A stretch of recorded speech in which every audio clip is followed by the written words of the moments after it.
BRICS announces 6 new members. BRICS' original 5 members already passed the G7 countries in purchasing power parity, so with the addition of another 6 countries will leave G7 countries behind. Decided to invite the Argentine Republic, the Arab Republic of Egypt, the Federal Democratic Republic of Ethiopia, the Islamic Republic of Iran, the Kingdom of Saudi Arabia, and the United Arab Emirates to become full members of BRICS. The membership will take effect from the 1st of January 2024. The expansion of BRICS, the expansion of multipolarism in general, is this a clock that is ticking that will limit what the US-led international order, the previous international order, what it'll be able to achieve, how long it'll be able to drag out conflicts like Ukraine? And people have to remember, Syria is still ongoing. Is that going to impact that? Is that a possible factor that could speed this up? And I agree with you. I think it will be years, but a process that will speed up because of this. Yeah. I mean, take a look at the countries that have been brought in. Saudi Arabia and the UAE, which are no-brainers, right? The financial and oil resources there, they come knocking at your door. Yeah, come on in. Come on in. I mean, that was a no-brainer. Even, the problematic recent history and everything doesn't matter. And to further, to some extent, stretch them away from the U.S. camp into the multipolar camp, which they've already been taking some small steps. Doesn't mean that Saudi Arabia is going to stop being a U.S. military partner. Doesn't mean they won't come to some deal to provide recognition and security guarantees to Israel. But they want foreign policy options. And in particular, they saw the economic warfare, the attempt to cut Russia out of the financial system, to seize its reserves, as a big threat. They saw that as a threat that can be used against them, and they want options. That is what this is all about.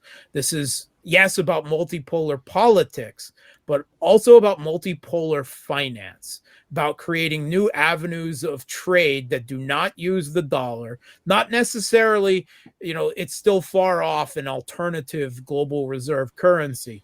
But right now, BRICS has, particularly the new development bank and the measures they're putting in force now are all about helping countries conduct trade in each other's currencies to avoid the use of the dollar. And that's what BRICS is becoming, multipolar finance. It's not as sexy as politics, military, and grand strategy, but it's a crucial part of understanding the macroeconomic angle of it.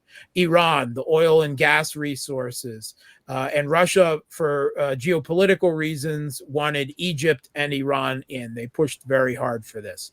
I think you can probably safely say that Ethiopia was a consolation to South Africa, and that Argentina was a consolation to Brazil. But it also makes sense from the multipolar perspective of giving the African continent and the South American, Hispanic greater, another voice at the table, which it makes a lot of sense. So, there are other reasons to bring those countries in. And with these countries now in, these new 6 countries, I've already heard statements that the next round, will be bringing in 10 countries, and Indonesia, Turkey will be among those. So a year, maybe it will be 2 years, I don't know, but they're already planning ahead. Already, this new 11-member BRICS will include 6 of the top 10 oil exporting countries in the world, and 80% of global oil production.